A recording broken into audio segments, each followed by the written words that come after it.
Ladies and gentlemen, thank you first for coming to our annual meeting of the MOAA membership.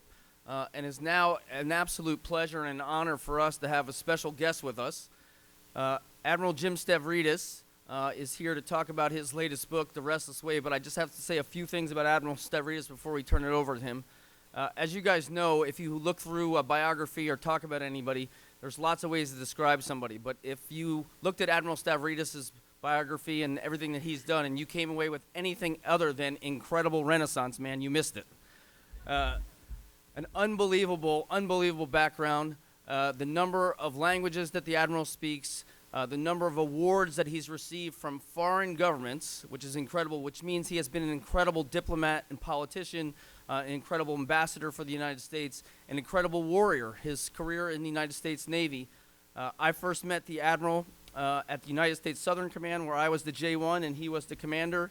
We had an opportunity to work together, and I can tell you from day one, and as you'll see here, he and I absolutely see eye to eye perfectly. And have for a long time. From there, you know, the Admiral has done so many things, including being the supreme Allied commander of NATO and SHAPE in Europe, being the dean of the Fletcher School up at Tufts, being on a variety of boards, the Rockefeller Foundation. I think this is book number 17, is that right, sir? 14. We're giving him more credit. He's cranking these things out faster than we can imagine. Everyone has been fascinating. I haven't had a chance to read this one yet. But I know he's going to give us a great discussion today, and on behalf of MOAA, we are just absolutely thrilled to be able to share some time here today with Admiral Jim Stavridis. Sir, over to you. Thanks, Brian. Thank you. Gosh, what a pleasure. So many friends from different moments in my life and times, and I know first Laura, who knows many of you as well, would want me to convey her regards to all of you. I can't recognize you individually, just so many folks, but I know Admiral Jamie Fogo is here with Cindy. Right here, sir. And there you go. And his son Evan and Evan's wife. I do have to highlight, Jamie and I spent 2 years together, day for day, hour for hour, minute by minute at NATO. When I was Supreme Allied Commander, Jamie was a one-star and led our team on a day-to-day basis. It was a remarkable partnership that meant a great deal to me. Thank you. Thanks for being here. What I thought I would do, Brian asked me to speak for about an hour and a half. Everybody comfortable? We're going to go through World War II day by day. What we're going to do is I'm going to give you an overview of the book, The Restless Wave, and I think then we'll open it up for some comments and questions. It is a departure for me. It's fiction. I have written a couple other novels, but those two previous novels, 2034 and 2054, I co-wrote with another novelist. So this book is unique for me in that it's my first solo novel. So as a result, I feel like in Pinocchio, I'm a real boy now, you know. And I'll start by trying to advance the slides. There we go. I'll start with the most quotable man in history, who is Winston Churchill. If you ask me, well, why write a book about World War II? And the answer is this quote: the further you want to look into the future, the more you must look to the past. And I truly believe that. I think many in here love history and share that. But what I sought to do here was bring history together with human story. And I think in that sense, the book rests on other wonderful books. Many of you probably have read Herman Wouk's magisterial Winds of War, and then the sequel to it, War and Remembrance. That's beyond the remit of my ambition to write something that detailed and that dense. But I thought I loved what Wouk did in creating a tapestry of the sweep of the Second World War. You can read the titles of the other books up there, But I want to draw your eye to the upper left. That's Dante's Inferno. And here, the sub-theme in the book, the kind of little Easter eggs that are put through this book is Dante's Inferno. Why? Because the Second World War really was an inferno. And for those young men and women, that greatest generation, you could almost feel them descending through concentric circles of an inferno.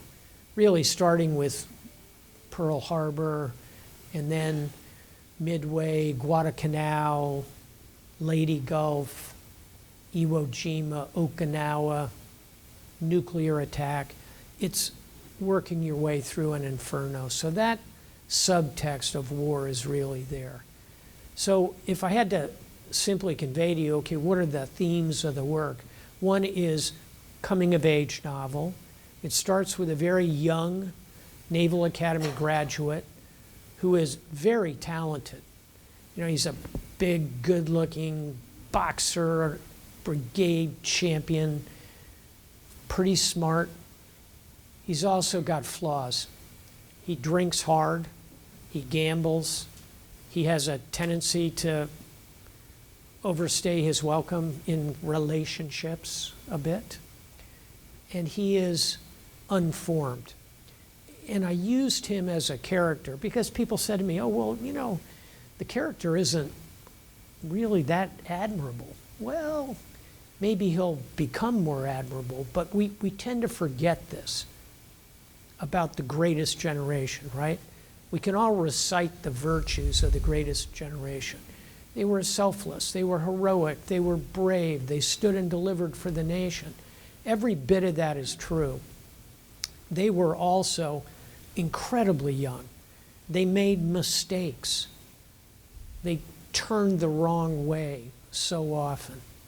And I'll leave you on that point with a quote from President Bush Sr., who was a card-carrying member of that greatest generation, right? One of the youngest naval aviators in U.S. Navy history. Distinguished combat record. Shot down, almost captured, rescued by a submarine. Amazing story. President Bush, decades later, looking back on his service in World War II, said, I was young, but I was willing. I was scared, but I was ready. I had barely begun to live when I started to watch sailors die. Pretty powerful, and also gives you a sense of how young and unformed that generation was. And then finally, thematically, the book is also about great power war in the Pacific. You know, I get asked a lot, I'm sure many of you do in your travels, well, are we already in a Cold War with China? What would that look like if we ended up in a great power war in the Pacific? Well, here's a news flash. We don't have to imagine what it would look like. We did that. We did it with the Empire of Japan. And back to Churchill, by looking back at that nightmare ought to help inform us as to how to avoid it, or if, God forbid, we fight it, how to conduct ourselves in that war. So all those themes are working through the novel. And then finally, it's a novel of the sea. It is a novel that I hope depicts my own love of the oceans. I went through my log books when I retired and added up all the days I spent at sea on the deep ocean, out of sight of land, 11 and a half years. There are others who've done far more, but I know the sea, and I know the Pacific.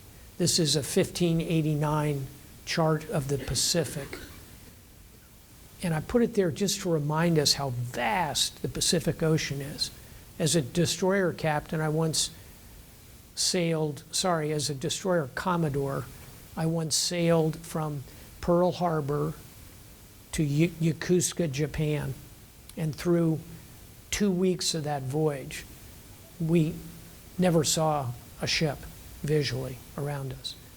And in fact, we almost never saw a ship on our 200-mile spy radar. The ocean is vast, and that is part of the book. So I mentioned Dante's Inferno, and again, little Easter eggs.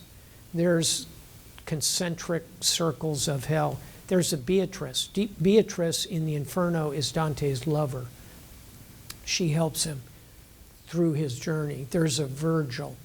Dante is guided by the Roman poet Virgil. You'll see little snapshots through the book. You'll also meet some real characters, as in real people who are also real characters. I'd put Ernest Hemingway at the top of the list. This is Ernest Hemingway in Key West, 1937. I have to pause to think. He's just divorcing his second wife, about to marry his third wife, who you see here, Martha Gellhorn, beautiful blonde. She's also a war correspondent, got more time in combat than Ernest Hemingway ever did. A pretty remarkable character. You'll see both of those. One of the fun things about writing historical fiction is you get to populate the story with people that really fascinate you. The temptation of historical fiction is that your character meets everybody. You know, suddenly he's having dinner in the White House, and then Nimitz makes him his aide, and then Halsey promotes it. You know, this character is a J.O.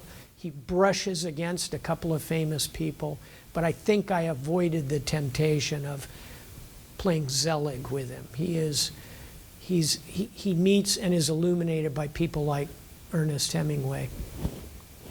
There's also a chunk of the Naval Academy here. How many Naval Academy graduates are here, by the way?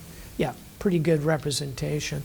That'll be more hands than I typically get, like tomorrow at Politics and Prose. But for me, as for every one of the people who just raised their hand, the Naval Academy is a seminal experience. It's powerful. And in the 4 years there, our protagonist makes some mistakes. He has some victories.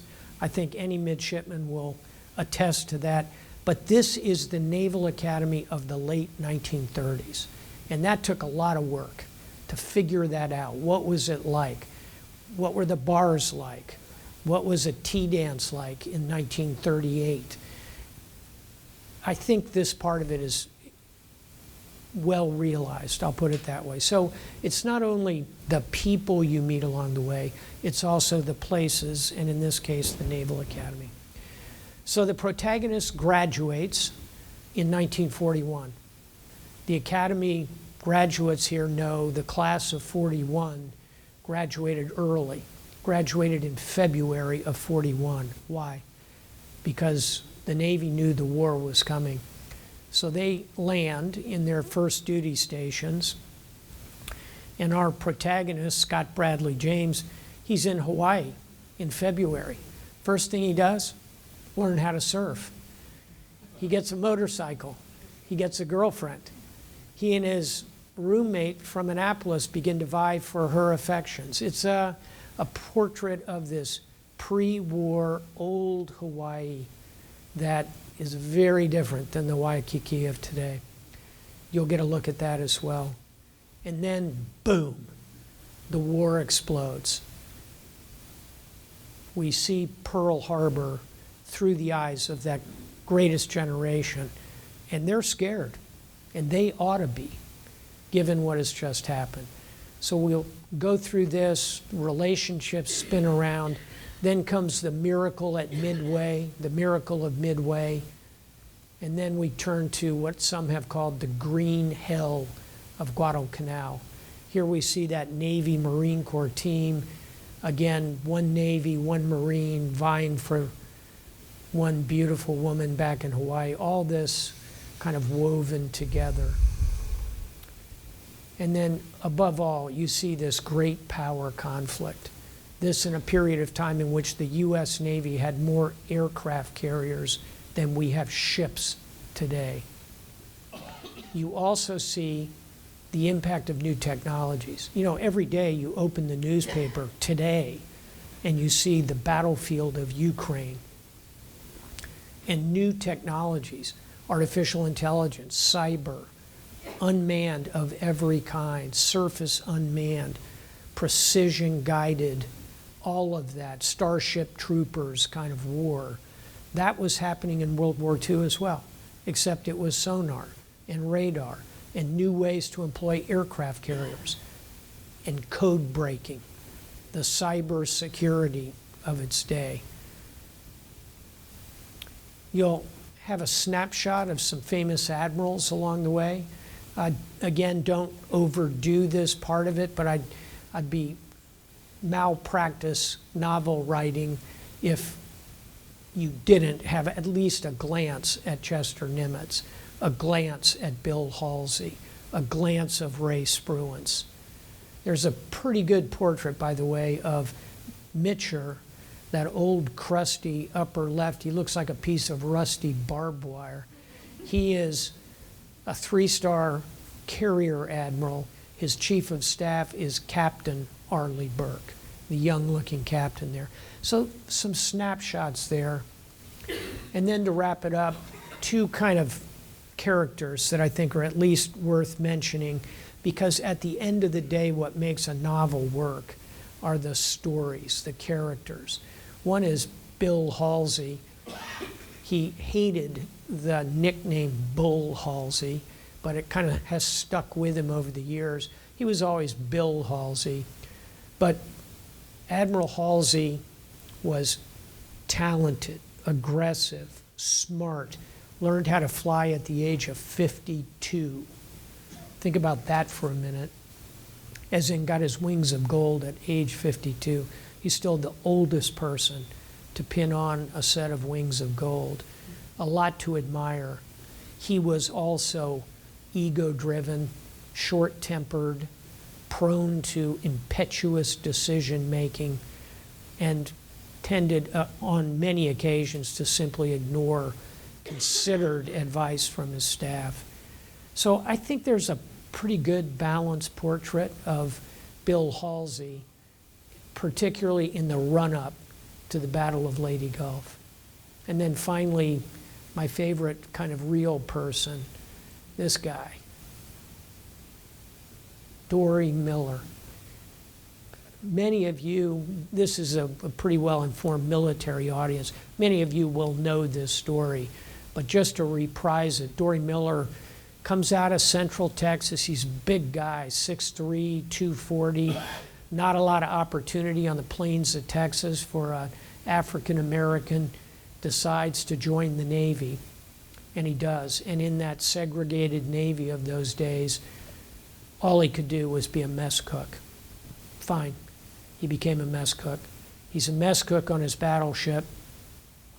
His battle station is the wardroom, where his job is literally to be on that Sunday morning, December 7th, 1941, his job is making donuts down in the wardroom. Pearl Harbor attack. He hears the explosions, the torpedoes, the Zeros overhead, the Japanese aircraft. Dory Miller says, "Today, I'm not going to make donuts." He goes to the bridge of the ship. He provides first aid, helps his captain, who's grievously wounded, down to the deck. And then Dory Miller, as you see in that photograph to the right, mans an anti-aircraft gun that he has never been trained on, no idea, gets a quick tutorial, but he's a big, strong guy. And he's firing this gun, and he shoots down at least 1 and possibly 2 Japanese Zeros.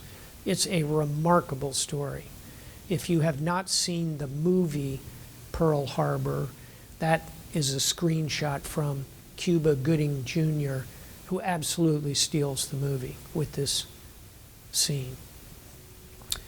He's awarded, you can see the photograph on the left, the Navy Cross. Should have gotten a Medal of Honor. Dory Miller then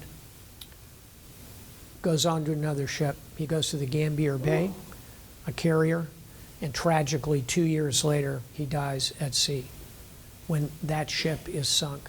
He is, in every sense, a remarkable person and a hero. Here's the good news ending to the story. 2 years ago, the U.S. Navy decided and announced that the next nuclear aircraft carrier, you know, Reagan, Ford, all of our Roosevelt, our great presidents, the next carrier is USS Story Miller. Pretty good story. So there's a quick snapshot of the book. I hope you enjoy it. I hope you find time to read it. It is designed to be a book that pulls you through it, has some big themes and some great stories and some moments of real turbulence at sea.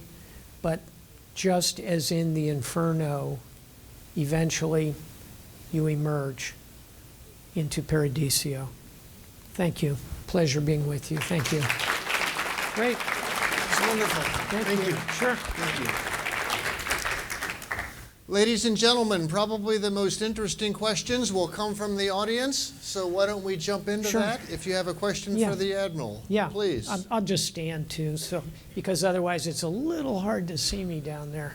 Sir, I really appreciated your geopolitical writing, but I bought your novel anyway. Oh, thanks. Hilary Mantel, Yeah. who wrote the books, Trilogy on Henry VIII. Yeah. said that to write historical fiction, you couldn't make your characters do anything that contradicted the historical record, but you were free to fill in the blanks as Yeah. long as you were consistent with what's known about them. How did you balance that when you wrote this? What a terrific question. The predicate, by the way, is a series of 3 novels by a woman named Hilary Mantel. She won the Booker Prize, the Oscars of books, for the first 2, and they follow roughly the trajectory of the life of Henry VIII in England. Highly recommend them. They really are the highest I can think of in the art form of historical fiction. In terms of how you find the balance, I tried to stay close, very close to the historical record. I didn't want, Admiral Tom Jerkowski, who's back there somewhere, who's a great consumer of fiction and writer.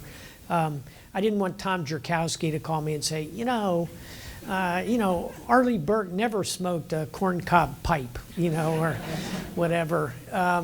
So I try to stay really close to the actual storylines and the facts. But I'll give you an example of where I felt pretty free to kind of move around. The British Navy, being the British Navy, realized in the course of the war that sailors need beer, right? And so it's hard to get beer at sea in the World War II Pacific. So the British commissioned a draft ship, a beer ship. And so this British Royal Navy beer ship cruising around the Pacific, providing beer to the Brits, but also to the occasional thirsty Americans. And that ship didn't actually arrive in the Pacific until 1945. But I really wanted that beer ship. So I just reached out and grabbed it and parked it in 1943. And there's a scene in a lagoon in a place called Elethia, which is a lagoon R&R setting, where a couple of American officers are looking at that beer ship, and they're saying, why can't we have a U.S. Navy beer ship, So you can kind of pull things around and push them around. I'm unafraid to do that, but by and large, I'm on the side of keeping it pretty real. And by the way, that spectrum runs to what sometimes is called magical realism or magical thinking, where counterintuitive things happen. Germany wins World War II and is dominating the United States. You've probably seen or read The Man in the High Tower. Yeah, that's historical fiction by definition. It's just extremely out there in terms of realism. Alternative. It is another good term for it. Others? Please, Renee. Thank you, sir. That sounds very inspiring, and I want to use the book. Thank you. So let me say, donate. Yeah. Yeah. So what's your inspiration for your next book? Oh, You said it's hard to look forward without, yeah. exactly history. So are you going to play around with, Yeah. some of the things that you've learned Yeah. over your career? And Yeah. I actually, BK, you said 17 books, 14 are published, three more are done. So 17 is actually a good number. So I'll answer the question by telling you the next 3 books that are coming out. The next book is called The Admiral's Bookshelf, and it is 25 books that have shaped my life. And each of them is complete with a very brief synopsis, but really it's an essay about what I learned from that book. I'll give you an example. On my Admiral's Bookshelf, one of the books is The Godfather by Mario Puzo, which is actually one of the great books of leadership. And in it, the Don says to his headstrong son, Santino, James Caan in the movie, Marlon Brando says, "Don't make the mistake of hating your enemies. It clouds your judgment." Boy, is that a powerful comment. I've seen so many people do things that they regretted deeply because they passionately hated somebody. Big mistake. Stay calm. So the next book is The Admiral's Bookshelf. The one after that is a book looking into the future. It's the third in the trilogy, 2034, 2054. The third book is 2084, like 1984. So 2084, and it's a novel of a war that unfolds because of climate, because of our failure to control global warming. And then the third book that is about to go off is the sequel to The Restless Wave. And many of you will know the Restless Wave comes from the Navy hymn, right? Eternal Father, strong to save, whose arm hath bound the restless wave. The sequel to this book is, the title is also from the Navy hymn. It's from the ending to the Navy hymn, which is For Those in Peril on the Sea. And so the title of the sequel is For Those in Peril. And it concludes World War II. And then there are 3 more after that under contract, which will follow our protagonist through the Korean War, highly underappreciated naval conflict, and then the Cold War, Cuban Missile Crisis, and then the Riverine War in Vietnam. That's as far as I can see into the future. Others?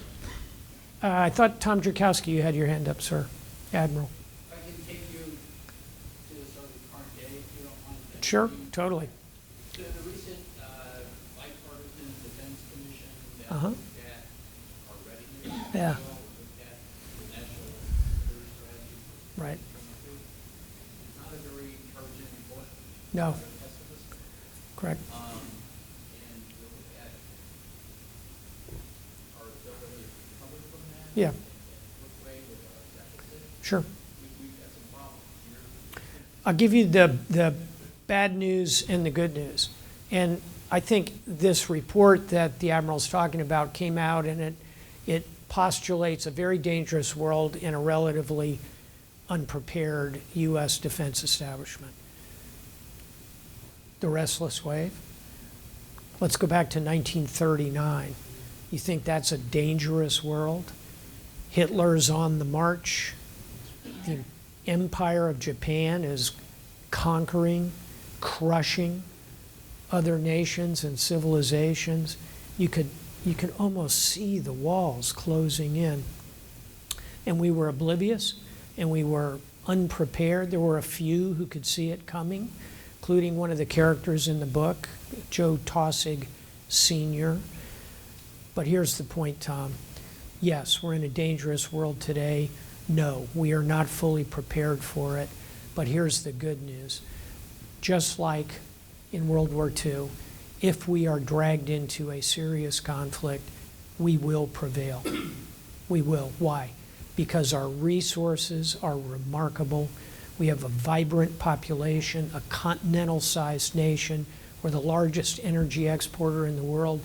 We're the second largest agrarian producer in the world.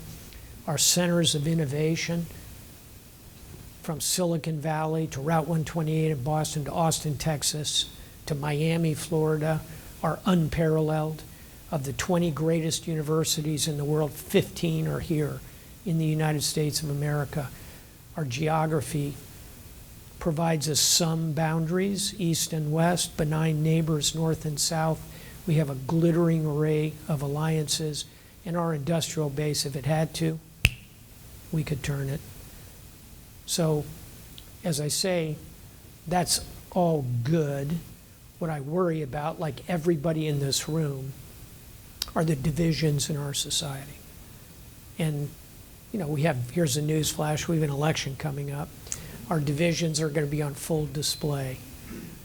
And here I'm talking to you wherever you are on the political spectrum, whether you are in the morning watching Morning Joe and you wrap it up at night with Rachel Maddow, or you start with Brian Kilmeade and Fox and Friends, and you can't wait to get out of here tonight to hear what Sean Hannity has to say. I don't care where you are on that political spectrum. Here's what I want to say to you. I respect you.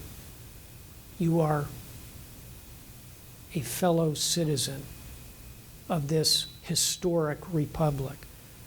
You are a beneficiary of all of those attributes I spoke of a moment ago.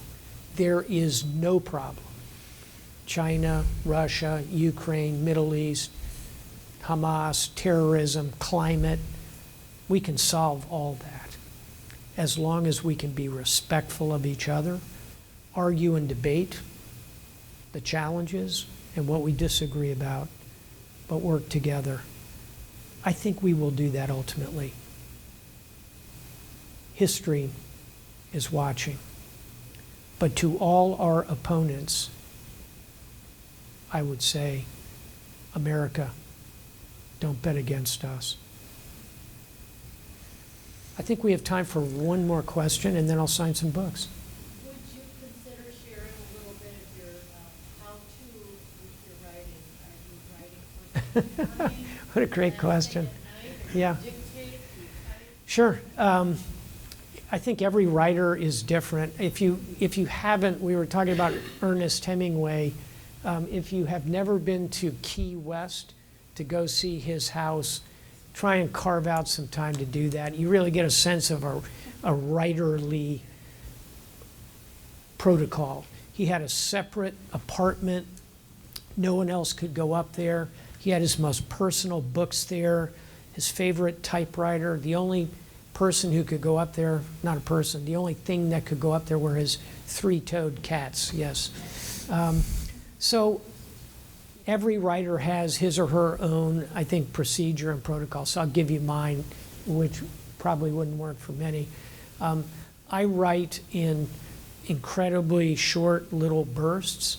I often people say to me, oh, I could never write a book because I can't carve out, like 4 hours to sit and think about it and write. I believe good writing just kind of flows, and you can always go back and edit. So I will get on an airplane, I'll flip open my laptop, and I will just start writing. I'll be writing one of the books I just discussed. And I can do that for 20 minutes and then have a scotch and watch Top Gun 2, Maverick. Another, by the way, those two films taken together, Top Gun and Maverick, are pretty good leadership, because really, what is it about? Those two films taken together are a portrait of mentorship, and what generations owe each other. It's pretty powerful. Anyway, I'm digressing. But I write in short bursts. I don't have set periods. And I am, the last thing I'll say is, for me to unlock good writing, I have to read. I have to be reading something all the time. And it's funny you mentioned Hilary Mantel's books. Those were very much part of my process to unlock my own writing, is to read other good, in this case, works of historical fiction. So there's a few snapshots. You'll find others like Ernest Hemingway, who would get up in the morning. No one could even talk to him. He'd go up, he would amazingly not drink first. Then he would go upstairs and he would just write methodically, typically for 3 hours or even 4 hours. Then he would stop and then he would start drinking. That's a process, but not mine.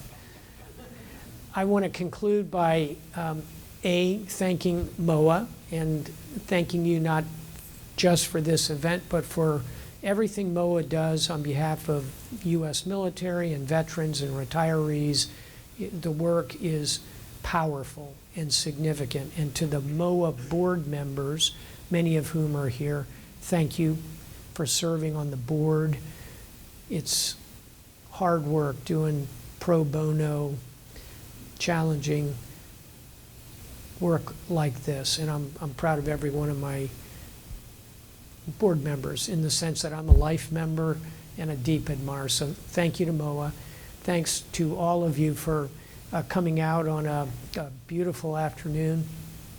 And thanks for being readers, not of Jim Stavridis per se, but of reading and literature. To pick up a book is to jump into another life, to jump into another time. In many ways, it's the best way to extend your own life. Enjoy your reading. Thank you for being here.